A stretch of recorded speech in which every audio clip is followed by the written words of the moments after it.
Let's go ahead and get started. First question will come from Tamir. Hey, Ty, good to see you. Just curious, I've gauged some of the players' thoughts on this, but like you guys are 5-5 in the playoffs record-wise, but you have like a plus 26 point differential. Like you're losing a lot of close games, but you're winning games by a big margin. What does that tell you that in the losses, even when you don't play well, you're only losing by a couple points, but in the wins, you're capable of winning big? Yeah, I think we're playing the right way. Locked in on both sides of the basketball. Like I said, we're going to beat teams by double figures. And last night was, we made some mistakes, but I think we played so hard for 48 minutes that we was able to, recover and cover for one another when we did make mistakes. And, we're attacking the paint, attacking the basket, shooting the ball at a high clip, and we're defending the way we did last night. We're a tough team to beat, and we understand that. We'll move over to Shane Young. Hey, Ty, how's it going? Good. Great. With Nico, obviously his spacing and defensive versatility are the biggest strengths, and the numbers with him on the floor are extremely good. But I'm wondering, what have you seen from him as a communicator on the defensive end during these playoffs? He's gotten better. I think it's his physicality when he's guarding the center to be able to push him up and for our guards to get under when we're switching 1 through 5. I think blocking shots on the weak side, being low man, being there to protect, he's been really good. And, I just think his physicality is picked up, and that's what we need. And especially when we play in the 4-5 position, we need the physicality, and he's been doing a great job with that. So he's got to continue to keep building. We did make some mistakes last night. Like I said, we wasn't able to cover for one another because we were playing so hard, but we just got to continue to keep getting better. We'll move over to Gary Washburn. Hey, Ty, can you discuss what Chauncey Billups has brought to your staff this year? And secondly, what was your transition like? I know when you became assistant to head coach, you were thrown into the fire, but the progress from retirement as a player to assistant coach to head coach, what was that process like for you? And can you kind of relate that to what Chauncey's going through? Well, G, my situation was a lot tougher. I think our situation, we had just went to the finals a year before.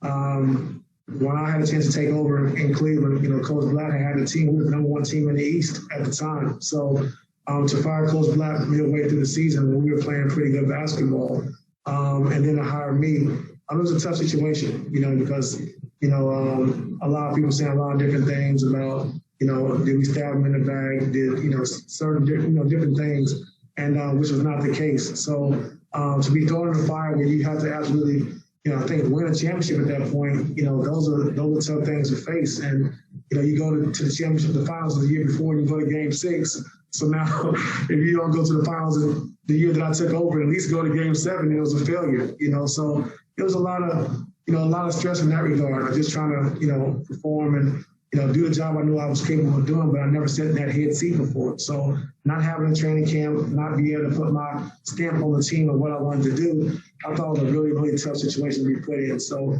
Chauncey's situation is just, he's an assistant coach, he's learning, he's come a long way from last summer to now, and he's put the work in, and he's going to have a chance to, to go to a team with a fresh start, having his own blueprint on the team, what he expects, what he wants. Not a team that's already built and already going midway through the season. So that's a big difference. As far as him as a coach, just his poise, I think him being able to relate to the players, I think him being able to communicate and teach PG like the point guard position of, how to make plays, what he's looking for in different situations. And he's been great with PG all year. So the work he's put in and seeing what he's done now, how he's developed is great to see. So he's definitely ready. Okay, we'll move over to Andrew. Hey, Ty. I asked Nick about the starts to the first and third quarters and how they're not as quick as you guys might have wanted in terms of the offense and the defense.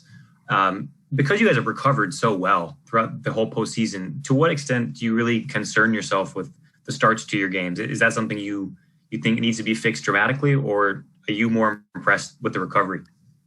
I'm impressed with the recovery, but we got to get out to good starts, better starts, Andrew. We can't go down 10-0 and, 14-3, and, we just can't continue to keep doing that, digging ourselves a hole, and then you got to expend so much energy trying to get back in the game. So we understand it's not like we come out and want to start slow. It's just, we're not getting stops early on in the game to get out in transition. It's for us to try to get some easy baskets. So we've been talking about it all playoffs, and we got to do a better job with that. But, coming out in the third quarter, that's the one that we really got to establish. All championship teams, they have great third quarters. And, they come out of the locker room with the adjustments, understand what they need to do better, and they execute. Yeah. And then a little different topic, but Marcus last night didn't play in the fourth. I guess you've always talked about confidence in him, that's no doubt. But kind of how did you guys talk about that last night? Just you and him, just what you saw for why you wanted him, I guess, not to finish that game. How did he take it? What do you expect from game 4? We can talk about it. It's just a decision, and it wasn't really anything he did, but he comes out at the end of the third quarter, and then the fourth quarter went on a run, and so to put him in for a minute and a half, and we were taking Kawhi and PG out anyway, so it didn't make sense to get him back in the game. So I thought T-Man and Luke and those guys came in and stepped in and did a great job. So once we got the lead by 20, it wasn't need to bring him back anyway. Thank you. Okay, we have time for one, maybe two more. We'll move over to Rebecca Harlow. Yeah, Ty, I'm just curious about, the Chauncey thing too. Because you guys spent time under the same roof during quarantine and whatnot. I know how close you are with him. And so when you guys made the decision that you wanted to bring him into your staff, would that have happened regardless? Or was this kind of a mastermind between the two of you because you wanted him to work with Paul? And what are the ways that you have seen him really help him specifically with directing him at that point guard spot? Well, I think my vision was I want him to coach when I was in Cleveland, and he just didn't want to coach. He wanted to be in the front office and making those decisions. So I wanted him in Cleveland a long time ago, and I tease him all the time. I'm telling him he's missed out on $15, $18 million because he'd have been a head coach for like 3 or 4 years by now. So. And then this summer, it had nothing to do with PG because I didn't know I was going to be the coach of the Clippers.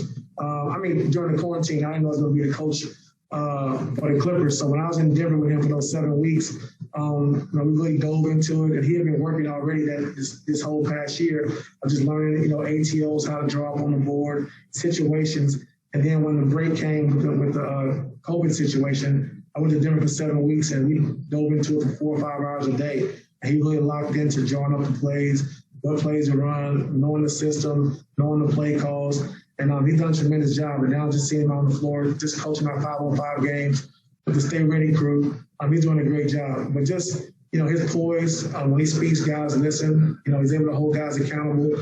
And the things he's done for PG this year has been great, just as far as reading the pick and roll situations, what passes to make, what he's looking for, what reads. And, throughout the course of the season, PG's gotten better and better. All right, thanks, Ty. That's all I have time for you. Thank you.